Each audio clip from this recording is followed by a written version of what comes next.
మనకు స్వాతంత్రం వచ్చిన తర్వాత ఈ రాష్ట్రంలో ఆంధ్ర సమైక్య రాష్ట్రం తెలంగాణ రాష్ట్రంలో దాదాపు 16 సార్ల జనరల్ ఎలక్షన్, ఒకటేమో బై ఎలక్షన్, 17 సార్లు మన ప్రాంతం ఇక్కడ ఎలక్షన్ కావడం జరిగింది. ఒకనాడు లక్ష్మీపేట కాన్స్టిట్యున్సీ, మంచాల కాన్స్టిట్యున్సీ, మంచాల నాడు ఇంకో ప్రాంతం ఉంది. దాదాపు ఈ 17 సార్ల అయిన సందర్భంలో మొత్తం 11 మంది ఎమ్మెల్యేలు గెలవడం జరిగింది. ఏది ఈ ప్రాంతానికి 11 మంది ఎమ్మెల్యేలు, ఒక్కొక్కరు 2 సార్లు 4 అట్లా గెలిచారు. ఇన్నిసార్ల ఎన్నికలు జరిగినప్పటికీ, ఇన్నిసార్ల ఎమ్మెల్యే గెలిచినప్పటికీ ఈనాటి పరిస్థితి ఇంతమంది గతంలో గెలిచిన ఎమ్మెల్యేలు ఏ ఒక్కరు కూడా ఈ పద్ధతిని అవలంబించలేదు. సేమ్ రాష్ట్రంలో కూడా కాంగ్రెస్ పాలన పూర్తిగా కక్ష సాధింపు, ఇచ్చిన మాట ఎగబెట్టే కార్యక్రమం, 6 గ్యారెంటీలు, 420 హామీలు, ఏది చేయకపోతే తప్పుడు కేసులు పెట్టి ఎందరిని లోపడేసిన సందర్భాలు ఇవన్నీ చూస్తుంటే ఇలా ఏ ప్రాంతంలో మీరు ఎవరు ఎంక్వైరీ చేసిన రాష్ట్రంలో మళ్ళీ కాంగ్రెస్ ప్రభుత్వం రాదనేది ఇది ప్రతి ఒక్కరి మాట. ఇక మంచాల విషయానికి వస్తే, మరి ఇక్కడ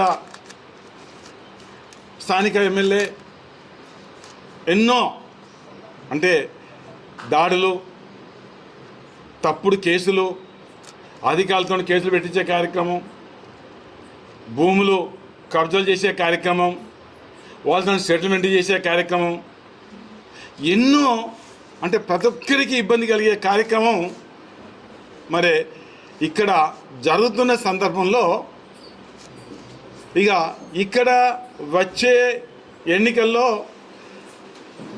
మన తెలంగాణలో ఏమో గులాబీ జెండా, ఈ మంచాల నియోజకవర్గంలో 100% గులాబీ జెండా ఎగురుతుంది అనేది నగర సత్యం. ఇన్ని ఉదాహరణలు చెప్పడం జరిగింది. ఇవాళ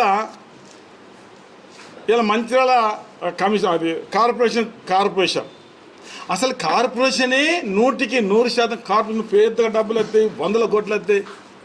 ఎక్కడ వచ్చినాయి 100 కోట్లు? అసలు కార్పొరేషన్ మున్సిపాలిటీ ఉన్నప్పుడు ఆ చైర్మన్, ఆ కమిషనర్ నిఘా అన్ని ప్రాంతాల మీద ఉండేది. ఇవాళ ఎక్కడో నర్సింగ్ మూలకు నుంచి అక్కడెక్కడో కొత్త రోడ్డు దాదాపు ఏం లేకున్నా ఓ పెద్ద వైశాల్యం. ఆ మూలకి ఏం జరుగుతుంది, ఈ మూలకి ఏం జరుగుతుంది అనేది అది దోపిడికే. ఇవాళ ఏదైతే కార్పొరేషన్ అయిందో 100% దోపిడికే ఇది మూలమవుతుంది. ఇవాళ దోపిడికే. ఇప్పుడు చూడండి మున్సిపల్ ఎంత అవినీతి అసలు అధికారులు ఉన్నారు చూడండి. ఇవాళ కార్పొరేషన్లో అధికారులు ఉన్నారా? ఓ కమిషనర్ అయితే ఆయన భయపడి వెళ్ళిపోయాడు. కారణం ఏంటిది? దయచేసి అర్థం చేస్తుంది. ఎందుకు వెంటనే కమిషనర్ అంటే ఏది చెప్తే అక్కడ సంతకం పెట్టాలి, చేయని పనికి బిల్ రాయాలి, తప్పుడు బిల్లులు చేయాలి అనేది డెఫినెట్గా అక్కడి నుంచి హుకుం చేశాడు. ఈ కమిషనర్ ఏం చేస్తాడు? మేము కూడా ఎప్పటికప్పుడు మేము కూడా సమస్య చట్టం కింద అప్లికేషన్ పెట్టి మేము తీసుకుంటాం, తీసుకుంటాం. ఆయన భయపడతాడు డెఫినెట్గా. ఇలా తప్పుడు సంతకాలు పెట్టి తప్పుడు బిల్లు ఇస్తే ఆయన ఉద్యోగానికి ముప్పు కలుగుతుంది అనేది ఇలా కమిషనర్ వేయండి. అర్థం ఏంటిదండి? గతంలో వాళ్ళని కమిషనర్ వేయనరా? ఎవరైనా వేయందా? మాయంలో వాళ్ళని వేయనరా? చెప్పండి. ఇలా ఒత్తిడి, ఇది నేను చెప్పడం కాదు. ఇలా అడగండి మీరు కమిషనర్ అంటే ఆయన చెప్పకపోయినా చెప్తాడు కదా, ఎందుకు వినండి. ఇవాళ కూడా చెప్పడం జరుగుతుంది అధికారులకు. ఒక అధికారి అలా ప్రభుత్వాలు మారుతుంటాయి కానీ అధికారులు మటుకు మారరు. అధికారులు వాళ్ళే మీరు ఉంటారు. ఇవాళ చేసిన తప్పులు మళ్ళీ 3 ఏళ్ళ తర్వాత మీకు ఏమైతే చెప్పండి? మీరు ఉద్యోగాలు ఉండగలుగుతారా? మళ్ళీ సంతకం పెట్టగలుగుతారా? కొన్ని సందర్భాల్లో ఇంకా తప్పు చేస్తే ఇంకా చట్టపరంగా ఏముండదు అది ఉంటుంది, చట్టపరంగా ఏదో అది ఉంటుంది. నేను నా ప్రెస్ మీటల్లా ఒక దిక్కు ప్రభుత్వం రాదు, ఇక్కడ గులాబీ జెండా ఎగురుతుంది. మరి అధికారులు కొంతమంది భరించలేక కొంతమంది పోతామంటున్నారు, వెళ్ళిపోతామంటున్నారు. కొంతమంది ఇదే ఛాన్స్ అని ఏది 2 చేతులు దోసుకునే కార్యక్రమాలు. ఎక్కడుంది సాఫ్ సఫాయి ఉందా ఇక్కడ చెప్పండి? నర్స్పూర్లో ఒక్కొక్క వాడకు ఒక్కొక్క ట్రాలీ ఉంటే ఇప్పుడు 3 వాడకు ఒక ట్రాలీ. ఎక్కడిదక్కడ నీ చెత్త, సాఫ్ సఫాయి లేదు. ఇవాళ ఇంజనీర్లు ఆఫీసు పోయేది లేదు, ఏఈలు పోయేది లేదు, టెండర్లు ఎక్కడనే వర్కులు, అక్కడ వర్క్ ఇన్స్పెక్టర్ ఉండడు, క్వాలిటీ ఉండదు. ఇది మంచిర్యాల కార్పొరేషన్కి ఈ రకంగా ఎంతో మంచి ఉండే మంచిర్యాల ఇవాళ మీరు వాళ్ళ ఆఫీస్ పోండి, ఎవరు దొరుకుతారు మీకు? వాళ్ళని దొరుకుతారా? ఏ అధికారి ఉంటాడని చెప్పండి. ఇవాళ ఏ అధికారి కూడా ఉండలేదు.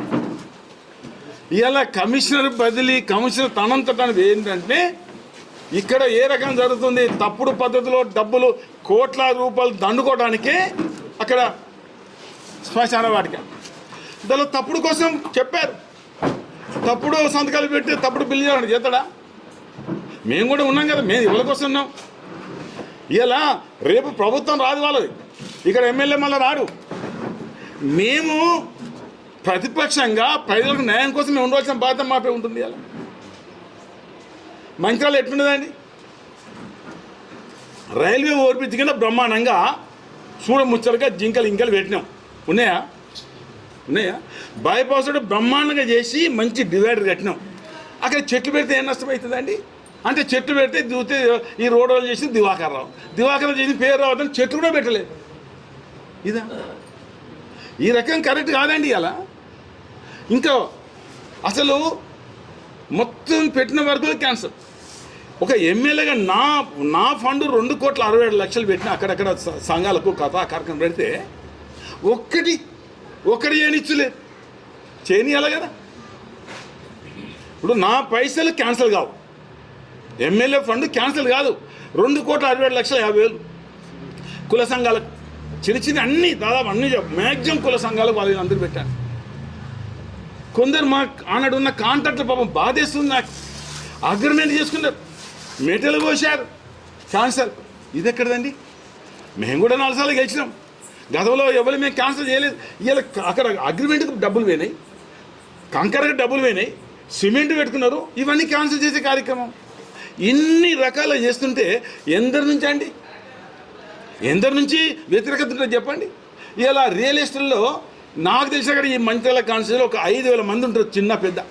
ఇలా 5,000 మందిలో వ్యతిరేకత. దివాకరం ఉన్నప్పుడు అసలు వాళ్ళ ముఖం దిక్కు నేను చూడలేదు. ఇలా అన్ని సందర్భంలో ఇబ్బంది పెట్టే కార్యక్రమం, నష్టం చేసే కార్యక్రమం, డబ్బులు తెమనే కార్యక్రమం చేస్తే ఇలా 5,000 మందిలో వ్యతిరేకత ఎంత ఉన్నదండి? 5,000 మంది ఏ పార్టీ అయినా రాసి పెట్టుకోండి. 5,000 ఒక్కొక్కరు కనీసం వాళ్ళకి ఎన్నో సంబంధాలు ఉంటాయి. ఒక్కొక్కరు 20, 30, 40 అంటే ఎంతమంది చేంజ్ చేయగలుగుతారండి? ఇక్కడ ఇంకోళ్ళు కాంటాక్ట్ చేసావు కొంత అంటాను పాప, మేము ఏం చేయాలి? కాంటాక్ట్ చేసే బతికటోళ్ళకు ఎవరైనా టెండర్ అయితే ఏదో కారణం క్యాన్సిల్, టెండర్ అయితే అది పనిచేసే చేయొద్దు, మొత్తం మానుకున్నారు పాపం. వాళ్ళ జీవనోపాధి మీద ఇవ్వాలి ఇక్కడ కాంట్రాక్టులకు. ఆయన చెప్పిందే వేదం, ఆయన చెప్పిన పని తీసుకోవాలి. ఇంకోళ్ళు తీసుకుంటే నువ్వు చేయొద్దు అంటారు, నువ్వు చేస్తే నీకు బిల్ రాదంటారు. ఇది ఎక్కడ సిస్టమ్ అండి? దయచేసి చెప్పండి. నేను బాధ్యత చెప్తున్న మాటలు ఇవి. వీళ్ళు ఎవరైనా మానవులు, నేనున్నప్పుడు ఆ పార్టీ ఈ పార్టీ ఉందో ఎవరైనా టెండర్ వేసుకో, ఎవరైనా పనిచేస్తున్నా, నేను ఎక్కడ కూడా ఇన్వాల్వ్మెంటే కాలేదు. ఇది బాధతో చెప్తున్న సందర్భాలు. ఇవాళ ఎట్లయిపోయింది ఇవాళ మంచిర్యాల పరిస్థితి, కాన్స్టిట్యూన్సీ ఎట్లయిపోయింది చెప్పండి? ఇంత అన్యాయాలు అక్రమాలు చేస్తుంటే ఏం చేయాలి చెప్పండి? మేము ప్రజలకు చెప్పాల్సిన బాధ్యత అయిపోయి ఉంటుంది. ఈరోజు గుట్టలు మాయమవుతున్నాయి, చెర్లు మాయమవుతున్నాయి. ఒకటి ఎంత ఇన్ని చేస్తుంటే గోదావరిలో 2,000 తిప్పలు పోతే అడిగే నాదులు లేడు. ఇంటిగ్రేటెడ్ మార్కెట్ ఇది ఏం పర్మిషన్ లేకుండా కూలగొడితే అడిగే నాదులు లేడు. స్వయంగా జంక్షన్లు ఇది తక్కువ చేస్తామని స్వయంగా మాట్లాడితే దాన్ని కూలగొడితే అధికారులు సపోర్ట్ లేదు. ఇన్ని చేస్తుంటే చెప్పండి. అక్కడ గుట్టలు మాయమైపోయినాయి. స్వయంగా వాళ్ళు ఇచ్చారు. నేను అక్కడ హైదరాబాద్లో కంప్లైంట్ చేశాను. హైదరాబాద్ కాల్ చేసి ఏమి ఇచ్చాడు? ఒక ఏడి ఈ గుట్టకు మాకు ఎవరికి పర్మిషన్ లేదు, మాకు సంబంధం ఇచ్చారు. గోదావరిలో అది చూస్తే ఆశ్చర్యం. నేను రిపెండెంట్ చేశాను. ఏది గోదావరి, మీరు పేపర్ దయచేసి వీళ్ళు కూడా పేపర్ రాశారు. అక్కడ 12 నెలలు గోదావరిలో మట్టి తీశారు. మేము కంప్లైంట్ ఇస్తే ఎప్పుడు తీసుకున్నారే పర్మిషన్? 1 నెల తర్వాత పర్మిషన్. అందులో ఎంత విచిత్రం అంటే ఓన్లీ 7 గుంటాస్ గోదావరిలో తీసినందుకు నేను సమాచారంగా నేను తీసుకున్నాను. 7 గుంటలకే పర్మిషన్. 7 గుంటాస్ కానీ తీసింది ఎకరాల కొద్దిలో 7 గుంటల భూమిలో దయచేసి 2,000 పైబడి టిప్పర్లు వెళ్తుందండి. ఇది నిర్వాహకం, జిల్లా యాంత్రాంగం, ఇలా ఏడీ మైనింగ్, పోలీస్ డిపార్ట్మెంటు వీళ్ళందరిది కాదండి ఇది. ఈ తప్పుకు నిదర్శనం కాదండి ఇది. అవుతుందిగా చెప్పండి. ఇది దాడులు ఎన్నో దాడులు. మేము మొన్న ఒక మా కార్యకర్తను కొడితే, మధును కొడితే మేము దెబ్బలు తాకిన ముందు నుంచే సారిపోయి హార్న్ కొట్టుపోతుంటే పోలీసులు అడిగితే మేమేం చేయాలన్నారు. మేము తెల్లారి ధర్నా చేసినాం, మా బాధ్యత. మేము తెల్లారి ధర్నా చేస్తే మా 30 మంది మా మీద కేసు పెట్టారు. ఎవరు ఇచ్చిందని కంప్లైంట్? ఒక పోలీసు కానిస్టేబుల్ ఇచ్చాడు మా మీద. ఆటంకం కలిగిందని పోలీస్ కానిస్టేబుల్ 30 మంది కేసు పెట్టారు. ఆయన దెబ్బలు తగిలి రక్తం కారుతుంటే మేము గమన చేతులు కూడా ఇంత కూర్చుంటామండి. దాని మీద మా మీద కేసు పెడితే అదే రోజు కాంగ్రెస్ వాళ్ళు అక్కడ బెల్లంబెల్లి చౌరస్తాలో ధర్నా చేశారు. వాళ్ళ మీద పెట్టాలి కదా, వాళ్ళ మీద ఎందుకు పెట్టలేదు? ఇవాళ అడుగుతున్నా, ఇవాళ పోలీస్ అధికారులు అడుగుతున్నా. ఇవాళ అదేవిధంగా బెల్లంబెల్లి చౌరస్తాలో 10/5 నాడు కాశ్మీర్ సైనికుల మద్దతుగా మొత్తం బ్లాక్ చేసి ఎమ్మెల్యే అక్కడ మీటింగ్ పెట్టారు. అప్పుడు ఆటంకం కలిగింది, అప్పుడు ఎందుకు కేసు పెట్టలేదండి? మేము ధర్నా చేసినట్టు బెల్లంబెల్లిలో వాళ్ళు ధర్నా చేసినా అప్పుడు కేసు పెట్టాలి కదండి. ఇక్కడ ఈ 18 అయినాడు ఇక్కడ ప్రెస్ మీట్ పెట్టారు. మార్కెట్ గుడి దగ్గర ప్రెస్ మీట్ పెట్టారు. మొత్తం అక్కడ ప్రెస్ మీట్ పెడితే మొత్తం ఆటంకం బాగా తిట్టుకున్నారు జనం. అప్పుడు ఆటంకం కలగలేదండి. ఇలా పోలీస్ అధికారులకు నేను అడుగుతున్నా, మా మీద మీరు పోరు చేసి కానిస్టేబుల్తో దరఖాస్తు ఇచ్చి మీరు పెట్టించారు. ఎస్, మరి వాళ్ళ మీద కూడా ఎందుకు పెట్టలేదు? 3 జాగాలను అడుగుతున్నా. ఆనాడు సేమ్ డే అక్కడనే ధర్నా చేశారు కాంగ్రెస్ వాళ్ళు. వాళ్ళు ఎందుకు చేసినా మాకు అర్థం కాలేదు. ప్రెస్ మీట్ పెట్టి నడుబయాలో ప్రెస్ మీట్, అక్కడ ప్రెస్ మీట్, అక్కడ బెల్లంబెల్లి, మూడింటి మీద. మరి ఆనాడు అంటే పోలీసులకు కాంగ్రెస్ మీద ఒక ఆలోచన, బీఆర్ఎస్ మీద ఒక ఆలోచన అండి. చెప్పండి. అంటే ఈ రకంగా చేసుకుంటూ పోతుంటే ప్రజల్లో ఎందుకు వ్యతిరేకత రాదండి? ఇంకా చాలా ఇవి మంచిగా ఇంకా జిల్లా స్టేట్ వరకు ఎన్నో వ్యతిరేకతలు ఉన్నాయి. ఒక మాట, దాడులు 17/5/24లో దాడి, ఒక ఎస్సీ అతను పాప దండవేలు మండల్, ఈయన ఎస్సీ, ఈయనకు 8 కుట్లు 10 కుట్లు పడ్డాయి. 10 కుట్లు పడ్డాయి. ఎస్సీని నాన్ ఎస్సీలు కొడితే ఏం చేస్తారండి? అట్రాసిటీ కేసు పెట్టినరా అని అడుగుతున్నాయి. ఇవాళ ఉన్నారు అధికారులు ఇక్కడ, పెట్టినరా అని అడుగుతున్నా, పెట్టలేదు.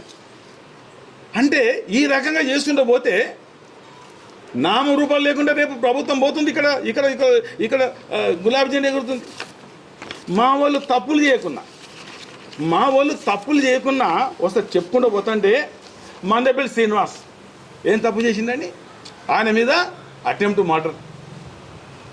గడప రాకేష్ తుక్కుతూ కొట్టారు.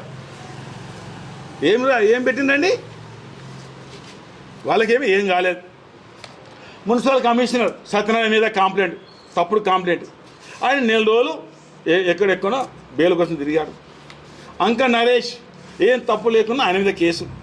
గొల్ల శ్రీను ఆయన 3 అక్కడ. Siraj గడుపూర్, కంద్ర Prashanth తిట్టకున్న atrocity case. దగ్గల మధు, రావుల రాయేశం, అక్కల రవి స్కూల్ ఏదో తప్పు జరుగుతుంటే అక్కడ పోతే వెలుగున్న అక్కల రవి మీద. ఓరగండి శ్రీకాంత్ ఆయన మీద కేసు. మల్లేష్ రాపల్లి మీద కేసు. నక్క తిరుపతి. ఇంకా చాలా, నాట్ ఓన్లీ బీఆర్ఎస్, ఇంకా డిఫరెన్స్ పొలిటికల్ పార్టీలో ఏ పార్టీ సంబంధం ఎన్ని కేసులండి. మరి తప్పులు చేయకుండా ఎన్ని కేసులు పెట్టినప్పుడు తప్పుడు చేసిన ఒకళ్ళని జైలు ఉన్నారండి? జైలు ఉన్నారా? ఇదేంటిదండి? ఇది ప్రజా పరిపాలన, దుర్మార్గ పరిపాలన కాదండి. ఇది దుర్మార్గ పరిపాలన కాదా? వీళ్ళందరూ కంప్లైంట్ ఇచ్చాం. పంచాయత్ సెక్రటరీ కంప్లైంట్ ఎవరు చెప్తే, కాంగ్రెస్ చెప్తే పంచాయత్ సెక్రటరీ 2 జాగాల కంప్లైంట్ ఇచ్చారు. ఈ పంచాయత్ సెక్రటరీలు ఇలా కంప్లైంట్ ఇచ్చిన మాత్రాన 3 ఏళ్ళకి ప్రభుత్వం పోతుంది. అప్పుడు మేమేం చేస్తాం? చట్టపరంగా ఇలా పంచాయత్ సెక్రటరీ పెట్టినా, నస్పూర్ కమిషనర్ పెట్టినా, ఇలా కానిస్టేబుల్ పెట్టినా వీళ్ళందరూ కంప్లైంట్ ఇచ్చారు, వాళ్ళే పెట్టారు. రేపు ఏమవుతుందని? రేపు మీకు ఏం కావాలి? రేపు ఈ అధికారులు మిమ్మల్ని ఆదుకుంటారా? 3 ఏళ్ళ తర్వాత ఈ అధికారులు మిమ్మల్ని ఆదుకుంటారని అడుగుతున్నాయి. ఇలా డెఫినెట్గా ఎక్కడ ఇడిచిపెట్టేది లేదు, రాసి పెట్టుకోండి. డెఫినెట్గా చట్టపరంగా డెఫినెట్గా మీరు ఆనాడు శిక్ష అనుభవించక తప్పదని చెప్తున్న ఈ అధికారులందరికీ ఇవ్వాలి. మీరు తప్పులు చేసి అనుభవిస్తారు. ఇప్పుడు దాదాపు 2 ఏళ్ళు అయింది, ఇంకో 2 ఏళ్ళు అయితే ఎన్నికలు ఇయ్యారు. తర్వాత ఏమవుతుందండి? ఏమైతే చెప్పండి. ప్రజలు ఎందుకు ఆలోచిస్తారు చెప్పండి? ప్రజలు మంచికున్నారా చెడుకున్నారా? మంచి కోసం ప్రజలు ఉన్నారా, లేకపోతే చెడు చేస్తుంటే ప్రజలు ఉన్నారా చెప్పండి. ఇలా అంటే ఇన్ని రకాల చేస్తున్న సందర్భంలో ఇలా మేము ఈ ప్రెస్ మీట్ ఉద్దేశాలు ప్రత్యేకంగా అధికారుల కోసం, అధికారులు మీరు తప్పు చేయకండి. తప్పు చేస్తే మీరేమీ ఎవరు తప్పించుకోలేరు. ఇవన్నీ మా దగ్గర పేరు లేవా? ఈ కాంప్లైంట్ ఇచ్చిన అందరి పేర్లు ఉన్నాయి. పంచాయతీ రెడ్డి నాకు వండితే పెద్దగా వెళ్ళి చెప్తాను. మొన్న పంచాయతీ రెడ్డి ఇస్తే మొత్తం ధర్నా చేశారు అక్కడ. అంటే పంచాయతీ రెడ్డిలకు వాళ్ళను ఉసిగొల్పుతుంది కాంగ్రెస్, ఉసిగొల్పి వాళ్ళని జైల్లో పెట్టాలని పెట్టి చేసే కార్యక్రమాలు. ఇలా చెప్తూ పోతుంటే అసలు ఎన్ని చెప్పండి కదా. ఇన్ని అన్యాయాలు ఇన్ని అక్రమాలు జరుగుతుంటే మేము ఏం చేయాలి? ఇక మేము గమన కూర్చునే పరిస్థితి లేదు కదా. గమన కూర్చునే పరిస్థితి లేదు. ఇలా ప్రభుత్వం ఇందాక చెప్పినట్టుగా ప్రతి కార్యక్రమం ప్రజలకు వ్యతిరేకంగా చేస్తున్న ప్రభుత్వం. అవన్నీ చెబుతుంటే సమయం బాగా తీసుకుంటుంది, బాగా సమయం తీసుకుంటుంది. అంటే మా ఉద్దేశం వల్ల ఇలా ప్రజల పక్షాన మేము ఉన్నాం. ఇలా ప్రజల పక్షాన ఉన్నాం మేము. ప్రజలకు అన్యాయం జరిగినప్పుడు మేము ఎప్పటికీ గొంతెత్తుతున్నాం. ఏదో ఇంట్లో కూర్చుంటలేము. కానీ ఇవాళ అధికార పార్టీకి లొంగి అధికార పార్టీ ఏది చేసినా వాళ్ళకి అండగా ఉంటే రేపు పరిస్థితి ఏమవుతుంది? మీకు పరిస్థితి ఏమవుతుంది? ఇలా మున్సిపాలిటీ ఉంది, ఆ కమిషనర్ సంతకాలు పెట్టి ఇంకో కమిషనర్ పెట్టిండు. ఇలా ఈ కమిషనర్ కూడా చెప్పడం జరుగుతుంది, ఏ మాత్రం తప్పుడు మీ బిల్లు మీద మీరు సంతకం చేసినా, ఏ మాత్రం చేసినా ప్రతిదీ మేము సమాచార చట్టం తీసుకొని ఏ మాత్రం తప్పున్నా మీరేమవుతారండి? ఆయన కావచ్చు, ప్రేమసాగర్ కావచ్చు, డబ్బు రాసి పెట్టుకోండి. ఇంకా కొన్ని విషయాలు తెలిసినాయి అన్ని నేను ఇప్పుడు చెప్పలేను సమయం. ఇంకా కొన్ని ఇప్పుడే తెలిసిన ఒక విషయం, అన్ని జాగాల నుంచి తే అంటే వాళ్ళు ఏం చేయాలండి? వాళ్ళు ఏం చేయాలి చెప్పండి? ఇదా ఎమ్మెల్యే గెలిచింది ఇందుకోసం కాదే. మేము కూడా 4 సార్లు గెలిచినాం. మేము ఎక్కడ మున్సిపాలిటీ వస్తా అడిగే నాదులు లేదు. దిక్కు పోయి వస్తారు ప్రెస్ వాళ్ళు పోండి, ప్రశ్నిస్తే ప్రెస్ వాళ్ళ మీద రాలేస్తారు. ప్రెస్ రాయకపోతే మీ ప్రెస్సే ఉండదు అంటారు. ఇది ఎక్కడదండి? ఇంత అన్యాయం అని చెప్పండి. ఎవరైనా మాట్లాడితే తప్పుడు కేసు పెట్టి లోపడేసే కార్యక్రమం, నిన్ను చూసుకుంటా. ఇక భూములు అయితే అడ్డగోలుగా. దయచేసి మీరు అన్నీ వెలుగు తీయండి. చాలా వెలుగు తీస్తున్నారు, చాలా సంతోషం. నేను ప్రెస్ని అభినందిస్తున్నా. తీయండి, ఎక్కడ భయపడే అవసరం లేదు. ఇలా పార్టీ అండగా ఉంది. ఇలా డెఫినెట్గా పార్టీ అన్ని సందర్భాల్లో మేము ఇవాళ మా వాళ్ళు ఇంత తప్పుడు కేసు పెడతా అంటే మేము మా కష్టమైనా ఇబ్బంది అయినా నష్టమైనా మేము మ్యాక్సిమం దాన్ని ఫాలోఅప్ చేస్తున్నాం. ఇవాళ కాపాడుకుంటాం మేము. కానీ 3 నెలల తర్వాత ఇలా కాంగ్రెస్ ఎవరు కాపాడు రాసి పెట్టుకోండి. ప్రభుత్వం పోతుంది, వీళ్ళు ఎక్కడ వాళ్ళు అక్కడ ఉంటారు, ఇక్కడ ఎవరు ఉండరు. మళ్ళీ ఇక్కడ ఉండేది గులాబీ పార్టీ, గులాబీ జెండనే. మళ్ళీ మేమే తప్ప ఇక్కడ ఎవరు ఉండరు. మాకు అధికారం ఉండేది, మాకు కూడా అధికారం, మా చేతిలో అధికారం ఉండే. ఒక మాట చెప్తున్నా, ఈ అన్యాయానికి మూల కారణం 2014 ఎన్నికల ముందు మీకు బాగా తెలుసు, అప్పుడు రీచ్ లేవు. మన గోదావరి నుంచి రీచ్ లేకుండా ఇసుక కొట్టారు. 15,000-1600 అంటే స్టార్టింగ్ 1000 రూపాయలు, లాస్ట్ 15,000 శ్రీనివాస్ గార్డెన్కు. బహుశా మీ అందరికి ఐడియా ఉంటుంది. ఇలా 500 ట్రాక్టర్ యజమానులు నేను వాళ్ళకు రిక్వెస్ట్ చేస్తున్నా. 2014 మొదలు ఇసుక మన గోదావరి నుంచి కొట్టారు. ఎంతనండి? 1500. ఎందుకు 1500? అప్పుడు వాస్తవంగా ఆయన ఏది కాంగ్రెస్ అంతా, అప్పుడు మేము అంతా ప్రేమసాగర్ చేతులే కాంగ్రెస్ పార్టీ కదా, అక్కడనే వసూలు చేసిన, గోదావరి కానీ వసూలు చేసిన పైసలు 2 డిపార్ట్మెంట్ వసూలు చేసుకుని సాయంత్రం పైసలు పంచుకున్నారు. నేను గెలిచిన 14 గెలిచిన మరుక్షణమే, ఇది అబద్ధమైన మాట కాదు. వీళ్ళు అడగండి ట్రాక్టర్లను, 500 ట్రాక్టర్లు అడగండి. తక్కువ మినిమం దగ్గరైతే 400, బిడ్ జీతాల 500, ఇంకొంత పోతే 600, మ్యాక్సిమం శ్రీనివాస్ గార్డెన్ కాడ 800. అంటే ఎన్నికలకు 4 రోజుల ముందేమో 1500, ఎన్నికైనా తెల్లారి నేను గెలిచిన నెక్స్ట్ డే. ఇలా అబద్ధం ఆడ నేను, మీరు అడగండి దయచేసి. మీరు టాటాను అడిగే రాయండి, నా మాట రాయకండి. నా అంటే బాగా దగ్గరుంటే 400, ఈ బిర్జీతం దాకా 500, తర్వాత 6, 7 మ్యాక్సిమం రాజేంద్ర 800 గంటగా ఉంటుంది. మరి 4 రోజులకి ఎంత తేలింది? నేను అధికారులు చెప్పడం జరిగింది, అక్కడ ఎవ్వరు ఓటానికి వీల్లేదు, ₹1 వసూలు చేయడానికి వీల్లేదు, రెండు డిపార్ట్మెంట్లు వసూలు. ఇదా అండి మనకు ప్రజల అవకాశం ఇస్తే ఈ దాచుకోవడం కాదే. ఇలా మీరు ఇంతమంది తాటలు అడగండి, దివాకర పాలనలో వాళ్ళకి ఏమైనా ఇబ్బంది కలిగిందో తెలుసుకొని ఇవ్వాలి. నాకు 2 ట్రాక్టర్లు అవసరం ఉంటుంది కూడా, 2 ట్రాక్టర్లు అవసరం ఉంటుంది కూడా, నేను పైసలు కట్టి తెప్పించుకున్నాను 2 ట్రాక్టర్లు. మా పక్కన ఉంటాడు ఆ సీన్ అని ఇటు అంటాడు, పోసుకురావాలి మేము. ఇలా ఇసుక ఎంత అవుతుందని చెప్పండి, ఇలా ఎంత అవుతుందని చెప్పండి. ఇసుక కూడా ఉంది. మేము ఏమైనా డబుల్ బెడ్రూమ్ పెట్టినప్పుడు ఇసుకకు మనం ఇచ్చినప్పుడు మేము ట్రాక్టర్లకు బ్యానర్ కట్టించిన, నేనే చెప్పినది పద్ధతి కాదు, మీకు ట్రాక్టర్ ఇచ్చింది మీరు తప్పు పోతారు, మళ్ళీ చెడ్డ పేరు అవుతుంది. అక్కడ డబుల్ బెడ్రూమ్కు మీరు తెలుసుకోండి, ట్రాక్టర్లకు బ్యానర్, ఇది డబుల్ బెడ్రూమ్కే ఇసుక సరఫరా చేయబడుతుంది బ్యానర్ కట్టించిన నేను. ఇవాళ ఎందుకు లేవండి బ్యానర్లు? నేను అడుగుతున్నాను, బ్యానర్లు ఎందుకు లేవండి ఇవాళ? అంటే నువ్వు అక్కడ తీసుకొని ఎక్కడ అమ్ముకోవచ్చు కదా.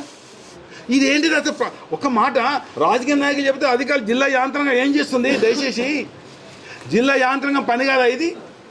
కాదా? ఒక ట్రాక్టర్ కూడా బ్యానర్ ఉన్నదండి.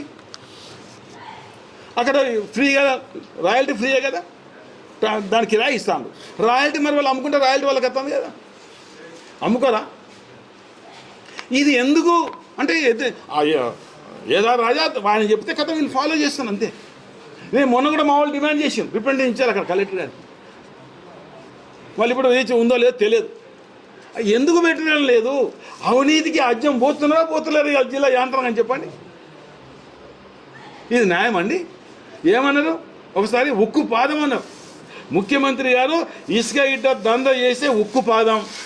ప్రిన్సిపల్ సెక్రటరీ గారు స్టేట్మెంటు ఏది? ఇసుక ఇట్ట దంద చేస్తే ఏదో చట్టం కింద లోపడేస్తామన్నారు. ఇక్కడ మంచాల ఏ చట్టం లేదా? మంచాల ఏ చట్టం లేదా? దయచేసి చెప్పండి. 2 కోట్లు, రెండు చౌకులు, అవి సిగ్నల్స్ అట. ఒక్కోసారి సిగ్నల్ పడితే ఐబీ దాకా మేము ఆగినాం, ఐబీ దాకా ఆగినాం. ఒక్కోసారి మేము బైపాస్లో పోయినాం. సిగ్నల్ అట ఎక్కడైనా అండి? ఎందుకు తీసినట్టండి? ఎక్కడ యాక్సిడెంట్ చూపెట్టండి. డిసెంబర్ 23 తర్వాత నాకు యాక్సిడెంట్ చూపెట్టండి. ఇన్ని అబద్ధాలు ఆడతారండి. తీసేయాలి నా కక్షతోటి. అంటే దివాకర కట్టిని తీసేయాలి, కేసీఆర్ ఇచ్చింది తీసేయాలి. ఐబీలో గెస్ట్ హౌస్ 2,50,00,000 అప్పుడప్పుడే కంప్లీట్ అయిందండి. చూడ ముచ్చరిగా 4 షూట్లు బ్రహ్మాండంగా సార్. దానికి అది అప్పి కూడా కొట్టింది. ఎంత అధ్వానం అండి! దాని ఫోటోలు చూస్తే కళ్ళు తిరుగుతాయి. ఒక 5 స్టార్ హోటల్ కన్నా బ్రహ్మాండం కట్టారు. ఎట్లా మనసు వచ్చిందండి? ఎట్లా మనసు వచ్చింది? మేము హాస్పిటల్ కడతాంటే ఏదో మేము మెడికల్ చేసినా నువ్వు కట్టినా తప్ప నీకు హాస్పిటల్ కదా 4 జాగాలు రాగలను నేను లేవా చెప్పండి? ఐబీ లేదా 2 ఎకరాలు కూలిపోతుంది. ఐటీ లేదా 6 ఎకరాలు భూమి ఉంది. ఇక్కడ మార్కెట్లో 5 ఎకరాలు భూమి ఉంది లేదా? అక్కడ గుడిపేట కాడ ఇంకో 35 ఎకరాలు, ఇంకో 20 ఎకరాలు లేదా? అవసరం నస్పూర్లో భూమిని కట్టచ్చు కదా. అంటే ఇది ఓగొట్టలు కట్టాలి. నిన్న ఇవాళ పేపర్లు ఇచ్చారు కొరియా మార్కెట్లు. మా అవస్థ ఏంటిది అంటున్నారు. బురదలో వర్షం పడుకుంటూ కిక్కిరిచి ఇక్కడ ఇట్లే ఉన్నది, నస్పూర్ అట్లే ఉన్నది. కంప్లీట్ చేసి లక్ష్మీ అయితే కంప్లీట్ అయిపోయింది, సున్నమైతే అయిపోతుంది. అంటే ఆనాడు శిలాపాలకాలున్నాయి, ఆనాడు దివాకర, కేసీఆర్. అరే ఎవరు తొలగించారండి? ఎవరి పేరు ఎవరు తొలగించారు? రాసి పెట్టుకోండి. ప్రజలే అల్టిమేట్గా ఎవరండి? ఎవరి నిర్ణయం చెప్పండి? ప్రజల నిర్ణయం ఉంటే తప్ప ఎవరు ఎన్ని చేసినా, పేరు తీసేసినా, పేరు ఉంచినా, జైల్లో పెట్టినా, ఇంకే తీసినా, శిల్పకలు తీసేసినా, కట్టిన బంగ్లాలు కూలగొడితే ఇంకోటి పేరు అవుతుందా? మేము కూలగొట్టలేదు, అంత ప్రాపర్టీ. ఇది కూలగొడితే వితౌట్ పర్మిషన్ అవ్వండి, రికార్డెడ్గా. మళ్ళీ అన్నిట్లో అది రికార్డు తీస్తున్నా, ఉట్టిగా చెప్తలే నేను. రికార్డెడ్గా ఎవరు పర్మిషన్ ఇవ్వలేదు, ఇంటిగ్రేటెడ్ కానీ ఆర్డర్ కానీ రికార్డుగా ఎట్లా కూలగొడతారండి? ఏం అధికారం ఉందో చెప్పండి. హాస్పిటల్కి మేము వ్యతిరేకం కాదు, ఇంకో దానికి వ్యతిరేకం కాదు. ఎట్లా కూలగొడతారు? కూలగొడితే దాదాపు 60 నుంచి 70 లక్షల మెటీరియల్ ఏమైంది? నేను అన్నీ తీసుకున్నా, ఆర్ఎంపీ నుంచి తీసుకున్నా, మెడికల్ నుంచి తీసుకున్నా, అన్ని రేటర్స్ ఉన్నాయి. ఈ దీనిలో టైం అడ్జస్ట్ కానీ చెప్తలేదు. రికార్డెడ్గా మాకు కూలగొట్టడానికి మాకు సంబంధం లేదు అంటే ఎమ్మెల్యే అయితే కూలగొట్టుడేనండి? ఎమ్మెల్యే అయితే కూలగొట్టుడా? కూలగొట్టిన ఆర్డర్ చూపెట్టుకున్నాడు. ఇవాళ జిల్లా యాంత్రికం కూలగొట్టిన ఆర్డర్ చూపెట్టుకున్నాండి. మెడికల్ డిపార్ట్మెంట్ ఆర్ఎంపీకి లేదు, మున్సిపాలిటీ ఒకటి పట్టుకు లెటర్ పంపించా, వాళ్ళు కూలగొట్టలేను. కూలగొడితే ఎమ్మెల్యే అయితే కూలగొట్టుడేనా? తీసుకో, పర్మిషన్ తీసుకుంటే దాన్ని టెండర్ చేస్తారు. 50 లక్షలు మున్సిపాలిటీ జమ చేస్తారు. అది ఏది దాని మెటీరియల్ రాడు ఇదంతా తీసుకుపోతారు కదా. ఇవాళ అక్కడ గుట్టలు ఇలా టెండర్ పెడితే 2 కోట్లు వస్తుంది. ఇవాళ 2 కోట్లు. నేను అందరు రిపెండెంట్ చేశాను. వీళ్ళందరూ ఇవాళ ఈ పీరియడ్లో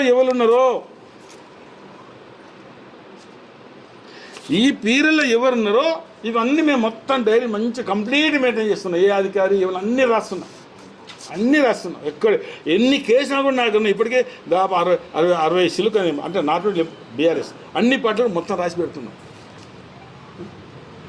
అంటే ఇలా ఇక్కడ పుట్టినామండి. ఇన్నేళ్ళ నుంచి దాదాపు 50 నుంచి రాజకీయ రంగంలో ఉన్నాం. ఇవాళ మాకు బాధ కలుగుతుంది. ఇందాక నేను చెప్పినా కదా, 16 జిల్లా ఎలక్షన్, 1 బై ఎలక్షన్, 11 మంది ఎమ్మెల్యే ఇక్కడ గెలిచాం.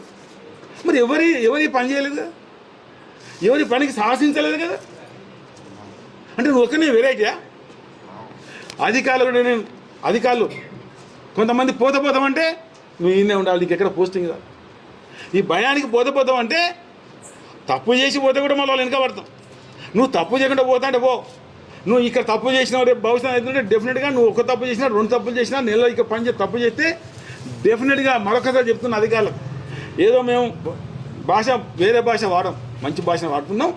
ఎంతటి పెద్ద అధికారి అయినా ఈ పీరియడ్లో జరిగిన అన్ని రికార్డు మా దగ్గర ఉన్నాయి. మొత్తం టోటలీ ఇవన్నీ మొత్తం మళ్ళీ అన్నట్టు దరఖాస్తు పెట్టిస్తాం. ఈ 2 అధికారులు ఇవాళ గుట్ట మాయమైనా, ఇది గొలగొట్టినా, 2000 టిప్పర్లు అక్కడ ఇసుక తీసినా ఇవన్నీ అప్పుడు అధికారం మీద చేరాదా? ఇప్పుడు ఆంధ్రలో 3 ఏళ్ళ కింద జరిగిన ఇప్పుడు మొత్తం తీస్తలేరా? ఆంధ్రలో 3 ఏళ్ళ కింద జరిగిన మొత్తం ఇప్పుడు ముఖ్యమంత్రి మొత్తం తీసి లోపడెత్తానా ఎత్తలేరా? అధికారులను నాయకులను లోపడెత్తానా లేకపోతే మంచిగా తిరుగుతుందా? ఇక్కడ కూడా ఈ తెలంగాణ రాష్ట్రంలో కూడా ఈ మంచాల ప్రాంతం కూడా ఈ అధికారులు కానీ మరొకరు కానీ నాయకులు కానీ తప్పు చేస్తే వాళ్ళు కూడా అదే గతి పడుతుంది అనే భావన, అంతే. వేరే భావన లేదు మాకు. వేరే భావన, కక్ష కానీ ఇది కానీ అసలు మేము ఎవరిని, ఏ ప్రతిపక్ష వ్యక్తిని కూడా ఒక మాట చెప్తున్నా. సీతారాంపల్లిలో నేను ఎమ్మెల్యే అయిన తర్వాత గ్రామ పంచాయతీ ఆఫీస్ ఓపెన్ చేశాను. నాకని ఒక బాడీ ఉంది అక్కడ. వాళ్ళు ఏమన్నారంటే, మేము ఉన్నప్పుడు అది కట్టినమయ్యా, మా టర్మ్ అయిపోయింది, సర్పంచ్ టర్మ్ అయిపోయి మేము శిలాపలకం పెట్టుకుంటే కమాన్ గో హెడ్ పెట్టుకోమని చెప్పిన. అది నా హృదయం.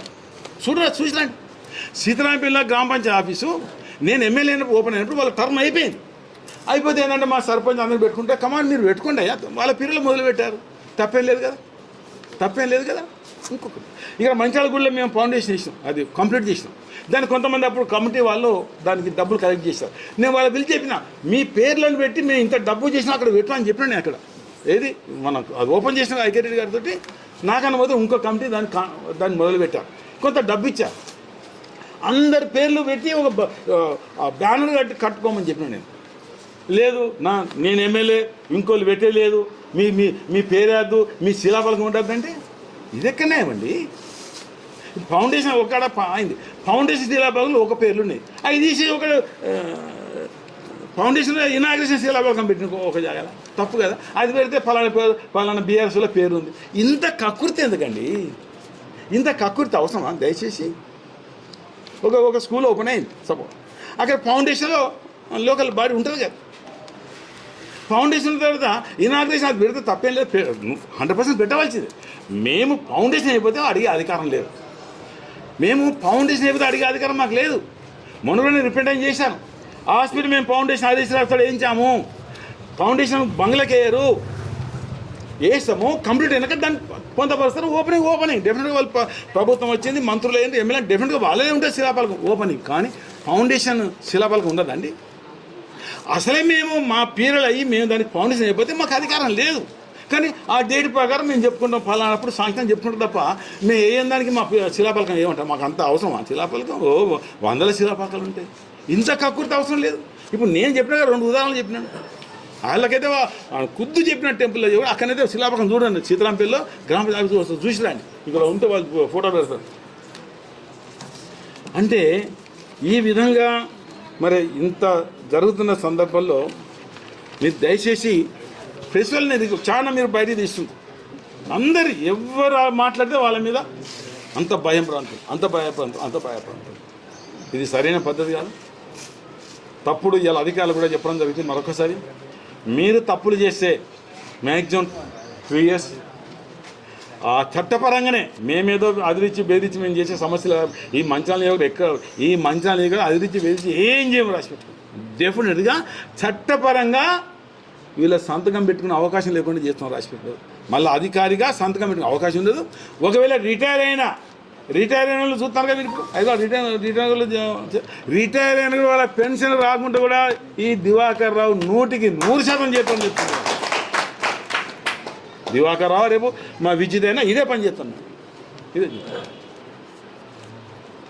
ఇది జరుగుతున్న బాధని ప్రజలు అనుభవిస్తున్న కష్టాన్ని ఈ అధికారులు తప్పుడు ఆలోచనలో పోతే డెఫినెట్గా ఇక నేను చట్టపరంగా ఇది ఉంటుంది అది మేము ప్రజల పక్షాన కార్యకర్తలకు అండగా వండుకుంటూ 100% మా గొంతు విప్పుతాం అనే మాట కూడా చెప్పడం జరుగుతుంది